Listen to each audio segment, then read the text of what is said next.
Hello friend, स्वागत है आप सभी का टारगेट सिविल सर्विसेज प्लेटफॉर्म पे। तो आइए हम लोग स्टार्ट करेंगे आज टीजीटी एवं पीजीटी का होम साइंस का प्रैक्टिस सेट नंबर है 19। इससे पहले 18 सेट हम कर चुके हैं, जिसकी लिंक आपको नीचे डिस्क्रिप्शन बॉक्स में मिल जाएगी। हमारे जो नए यूजर है यूट्यूब चैनल को सब्सक्राइब जरूर कर लीजिएगा। आइए देखते हैं आज का पहला क्वेश्चन, वीडियो को पूरा वॉच करिएगा। ओके, फर्स्ट क्वेश्चन है जस्ता डैश के लिए आवश्यक है। ठीक है, तो यहाँ पे डायरेक्ट बात हो रही है जस्ता किसके लिए आवश्यक है। ये पीजीटी एग्जाम 2018 का क्वेश्चन है जो कि दिल्ली में हुआ था। ये सारे क्वेश्चन जो है रिपीट किए जाएंगे। अब यहाँ पे राइट ऑप्शन था ऑप्शन बी यानी वृद्धि के लिए। अगर हम बात करें जस्ता यानी जिंक की वृद्धि यानी ग्रोथ के लिए आवश्यक है। हमारे शरीर के कई महत्वपूर्ण क्रियाकलापों को संपन्न करने के लिए जिंक एक अत्यंत आवश्यक खनिज लवण है। यह शरीर की हर एक कोशिकाओं में उपस्थित रहता है। ये कई एंजाइम्स को फैक्टर के रूप में रहता है। ये शारीरिक वृद्धि एवं विकास में सहायता प्रदान करता है, साथ ही प्रजनन अंगों को सुचारू रूप से कार्य करने के लिए जरूरी भी होता है। ठीक है, तो समझ गए हैं तो कमेंट बॉक्स में हमें यस लिख के जरूर कमेंट करना, और किस जिले से हैं आप, किस चीज़ की तैयारी कर रहे हैं तो ये भी बताना। ओके, चलिए अगला क्वेश्चन देखते हैं। सूक्ष्म तत्वों का एक उदाहरण कौन सा है।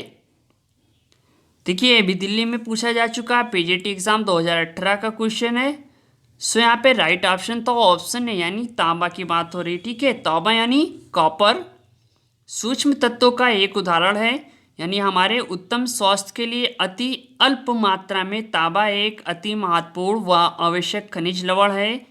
यह रक्त में प्रोटीन के साथ मिलकर हीमोग्लोबिन एवं सेरुलोप्लाज्मिन के रूप में उपस्थित रहता है। एक स्वस्थ व्यक्ति के शरीर में 100 से 150 मिलीग्राम तांबा रहता है।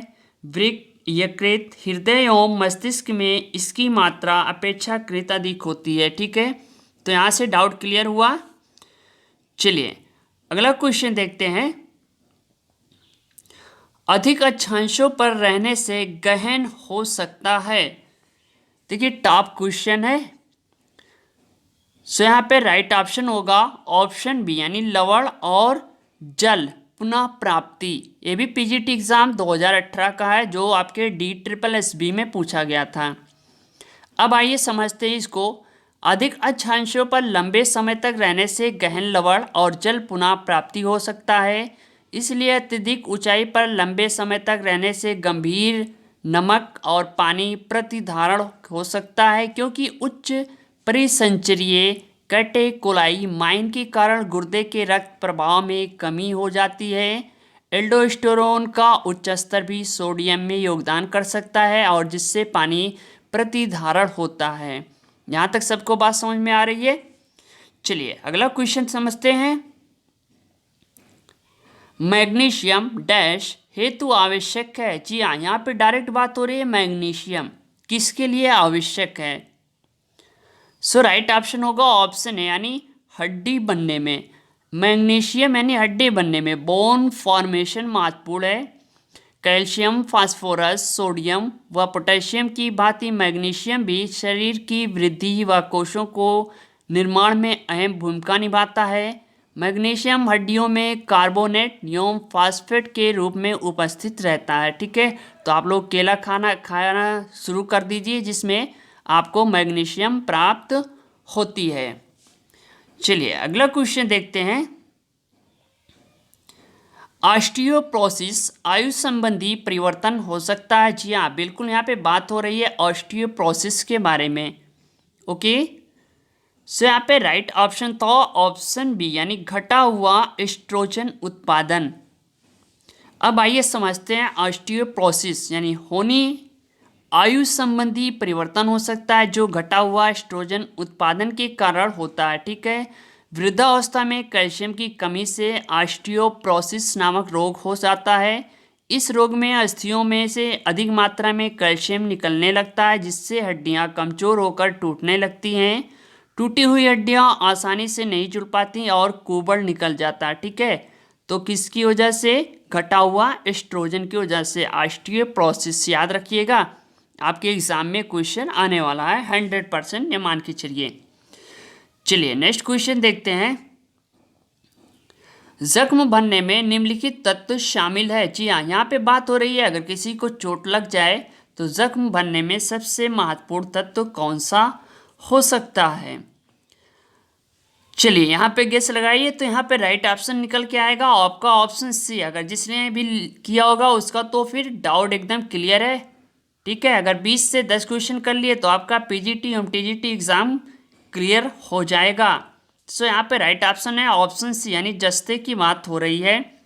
भोजन में पर्याप्त मात्रा में जस्ता यानी जिंक उपस्थित हो तो घाव शीघ्र से भरते हैं। जस्ते के कारण ऊतक के कोलेजन संश्लेषण यानी कोलेजन सिंथेसिस की क्षमता जो है वो बढ़ जाती है, फलता घाव जल्दी भर जाता है। जबकि कार्बोनिक हाइड्रोजन का मुख्य तत्व है। ठीक है, तो मान के चलिए जस्ता जो है कार्बोनिक हाइड्रोजन का मुख्य तत्व भी है। चलिए अगला क्वेश्चन देखते हैं। चूने वाला पान खाने से अधिक ग्रहण होता है। जी हाँ, कितने लोग इसमें चूने वाला पान खाते हैं बताइएगा कमेंट बॉक्स में। ये भी आपके पीजीटी एग्ज़ाम 2018 का क्वेश्चन है एवं टीजीटी एग्ज़ाम में पूछा गया है, तो 2 बार रिपीट हो चुका है क्वेश्चन। सो यहाँ पे राइट ऑप्शन होगा ऑप्शन है, यानी कैल्शियम की मात्रा। चूने वाला पान खाने से कैल्शियम का ग्रहण अधिक होता है। शरीर में अन्य खनिज लवणों की अपेक्षा कैल्शियम की मात्रा सबसे अधिक रहती है। ठीक है, तो यहाँ से ये भी डाउट क्लियर है, लेकिन आप लोग चूने वाला पान खाना छोड़ दीजिएगा। ओके, चलिए अगला क्वेश्चन है, आयोडीन की कमी से होने वाला रोग कौन सा है। जी हाँ, यहाँ पे डायरेक्ट बात हो रही है आयोडीन की कमी से। अगर हमारे अंदर आयोडीन की कमी हो जाए, ये भी आपके एमपी पीएचडी एंट्रेंस एग्जाम 2015 का क्वेश्चन है। सो राइट ऑप्शन होगा ऑप्शन डी, यानी गोइटर। आयोडीन की कमी से गोइटर यानी जिसे घेंगा रोग कहते हैं नामक रोग होता है। आयोडीन की कमी से गर्भवती स्त्रियों को घेंगा रोग हो जाता है, क्योंकि गर्भकाल में आयोडीन की मांग बढ़ जाती है। यह रोग गर्भावस्था में अधिक होता है। दैनिक क्रियाकलापों को संपन्न करने के लिए थायराइड ग्रंथि को थायरॉक्सिन हार्मोन के स्रावण हेतु अधिक कार्य करना पड़ता है। यहाँ से सबको तो डाउट क्लियर है। चलिए अगला क्वेश्चन देखते हैं। मानव शरीर में जिंक का मुख्य कार्य क्या है। ठीक है, तो यहाँ पे राइट ऑप्शन है ऑप्शन डी, ऑप्शन बी, यानी डीएनए और आरएनए का संश्लेषण। ये भी आपके पीएचडी एग्जाम 2015 में पूछा गया था। चलिए अगला क्वेश्चन देखते हैं। आयोडीन खाने से बचाव मिलता है। ठीक है, अगर हम आयोडीन यूज़ करते हैं तो बचाव मिलता है किस चीज़ का। टीजीटी राजस्थान का क्वेश्चन है, आपका पूछा गया था होम साइंस में। एवं जीव विज्ञान वाले भी काफ़ी इंपॉर्टेंट से इसको देखेंगे। ठीक है, तो यहाँ पे राइट ऑप्शन जो था ऑप्शन डी, यानी गलकंड।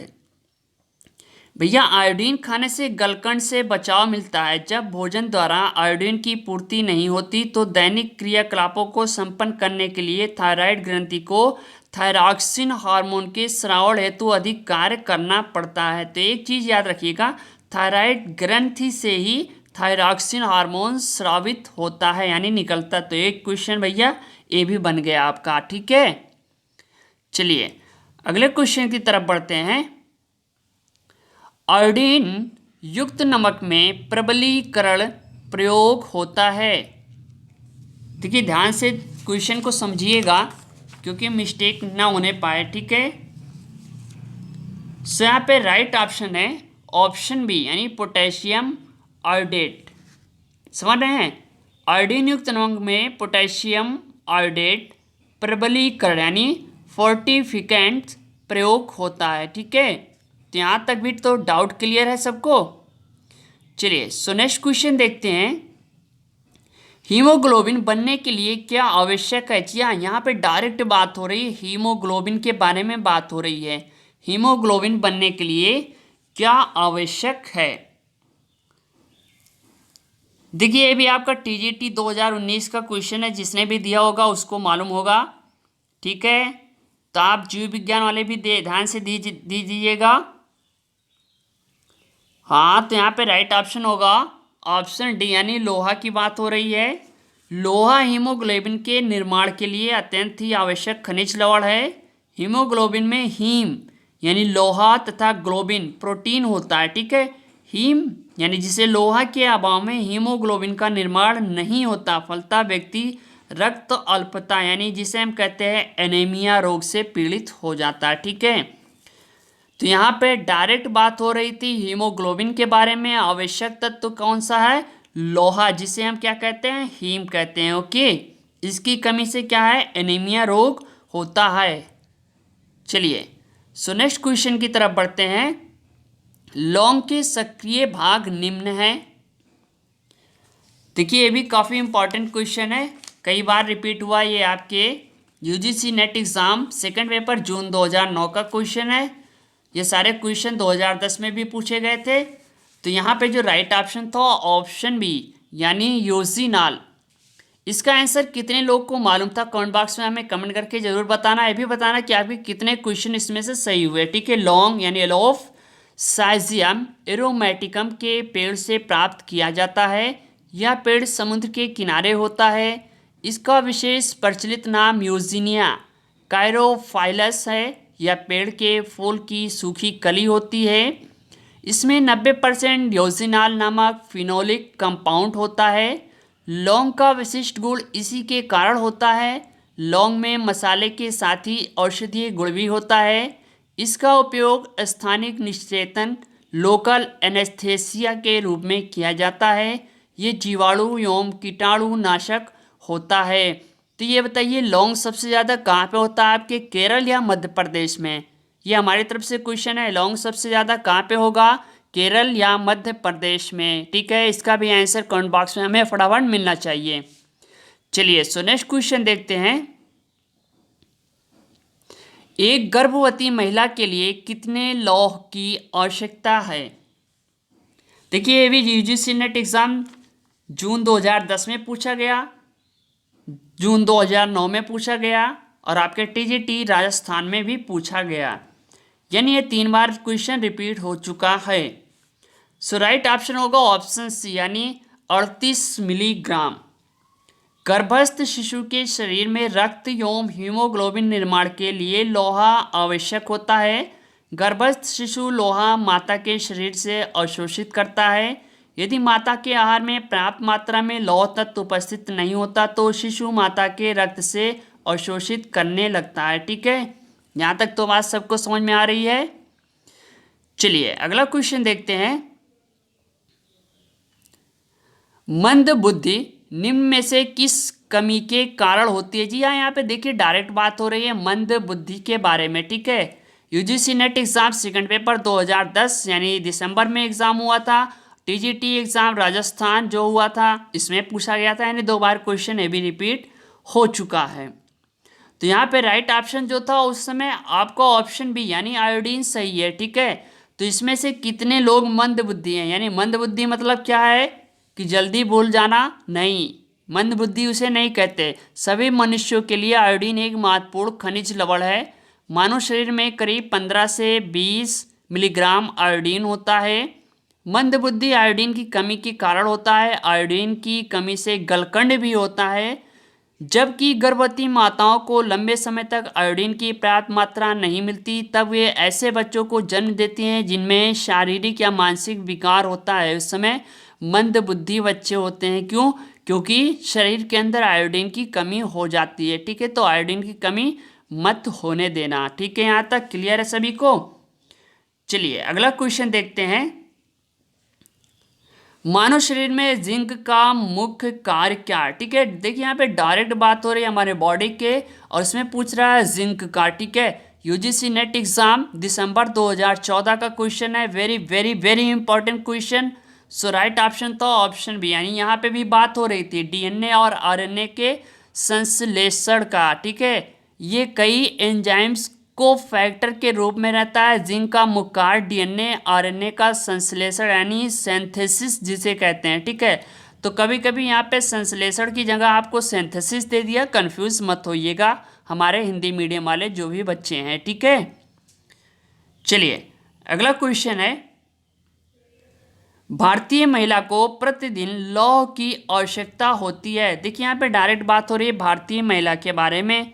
ये भी आपका 2004 में, 2014 में एवं 2015 में, यानी 3 बार ये क्वेश्चन रिपीट हो चुका है। सो यहाँ पे राइट ऑप्शन है ऑप्शन यानी 30 माइक्रोग्राम प्रति किलो। यानी हमारे शरीर में लोहा अत्यंत ही अल्प मात्रा में विद्यमान रहता है, परंतु अत्यंत अल्प मात्रा में होते हुए भी इसकी महत्व यानी इम्पोर्टेंस बहुत है। ठीक है, लोहे का कार्य हीमोग्लोबिन के निर्माण में, पेशियों के संकुचन में, एंजाइम्स के निर्माण में, प्रतिरक्षी कोशिकाओं के निर्माण में किया जाता है। ठीक है, तो यहाँ पे एक क्वेश्चन डाउट क्लियर है, यानी एक भारतीय महिला की प्रतिदिन की लौह 30 माइक्रोग्राम प्रति किलो के हिसाब की आवश्यकता पड़ती है। यहाँ तक डाउट क्लियर है। चलिए सो नेक्स्ट क्वेश्चन की तरफ बढ़ते हैं। आयोडीन की कमी से निम्न में से क्या होता है? देखिए ये भी आपका यूजीसी नेट एग्जाम 2004 में और टीजीटी झारखंड एग्जाम में पूछा गया था। सो यहाँ पे राइट ऑप्शन था ऑप्शन बी यानी गूंगा और बहरापन। अब यहाँ से ध्यान दीजिएगा, आप लोग एक नोटबुक तैयार कीजिए, ठीक है, जिसमें हमारे टॉपिक जो है वो नोट करते रहिए। वेरी इंपॉर्टेंट क्वेश्चन है, इस टाइप के क्वेश्चन आपको यूट्यूब चैनल पे नहीं मिलेंगे। ठीक है, ये प्रैक्टिस सेट लगातार जारी रहेगा। नंबर 1 क्या है? बढ़ी हुई शिशु मृत्यु। नंबर 2 मंद बुद्धि, त्वक शोध, झींगा या जिसे कहते हैं गलकंड यानी ग्वाइटर, क्रोटेनिज्म, मिक्सीडीमा आदि। ठीक है, तो मान के चलिए हमारे स्वस्थ जीवन के लिए आयोडीन अत्यंत ही आवश्यक खनिज है। इसकी कमी से कौन सा रोग होता है? ध्यान दीजिएगा, बढ़ी हुई शिशु मृत्यु, मंद बुद्धि, ठीक है, त्वक शोध, झींगा या गलकंड, क्रोटेनिज्म, मिक्सीडीमा आदि। ठीक है, चलिए सो नेक्स्ट क्वेश्चन है, निम्नलिखित में से किसमें सबसे कम सोडियम पाया जाता है? देखिए यहाँ पे डायरेक्ट बात हो रही है सोडियम की। सबसे कम सोडियम किसमें मिलेगा हमें? चलिए ये भी क्वेश्चन आपका आया था 2005 यूजीसी नेट एग्जाम एवं टीजीटी झारखंड एग्जाम में पूछा गया था। सो यहाँ पे राइट ऑप्शन था ऑप्शन बी यानी 1 कप दूध में सबसे कम मात्रा में सोडियम पाया जाता है। सोडियम सामान्यतः सभी भोज्य पदार्थों में विद्यमान रहता है। ये क्लोरीन के साथ मिलकर सोडियम क्लोराइड के रूप में मौजूद रहता है। सोडियम बॉडी में एसिड बेस बैलेंस को बनाए रखने में अहम भूमिका निभाता है। सोडियम के अणु क्लोराइड यानी कार्बोनेट, फॉस्फेट तथा प्रोटीनेट के रूप में शरीर में विद्यमान रहते हैं। अब सोडियम प्राप्त के उत्तम साधन है अंडा, मांस, मछली, दूध, कलेजी, चिकन, जिसमें आपको सोडियम भरपूर मात्रा में मिलेगी, साथ में आपके नींबू में भी मिलेगी। ठीक है, चलिए अगले क्वेश्चन की तरफ बढ़ते हैं। निम्नलिखित में से कौन ऑक्सीकरण रोधी है? जी हाँ, यहाँ पे डायरेक्ट बात हो रही है ऑक्सीकरण रोधी के बारे में। यूजीसी नेट एग्जाम एवं पीजीटी और टीजीटी यानी ये 3 बार क्वेश्चन पूछा जा चुका है। ठीक है, तो वेरी इंपॉर्टेंट है। यहाँ से राइट ऑप्शन होगा ऑप्शन सी यानी सेलेनियम की बात हो रही है भैया, डायरेक्ट सेलेनियम की बात हो रही है भैया। ध्यान में ये पड़ गया सेलेनियम क्या है, तो आइए समझते हैं। सेलेनियम ऑक्सीकरण रोधी खनिज लवण है। सेलेनियम सामान्य वृद्धि एवं उत्तम स्वास्थ्य की प्राप्ति में अमूल भूमिका निभाता है। सेलेनियम मांसपेशियों में पाया जाता है, परंतु जिन पशुओं की पेशियों में सेलेनियम अनुपस्थित रहता है उनकी सफ़ेद मांसपेशी रोगग्रस्त रहते हैं। ठीक है, उनके पेशियों में ये नहीं पाया जाता। तो यहाँ तक तो सबको डाउट क्लियर है। ठीक है, समझ रहे हैं ना?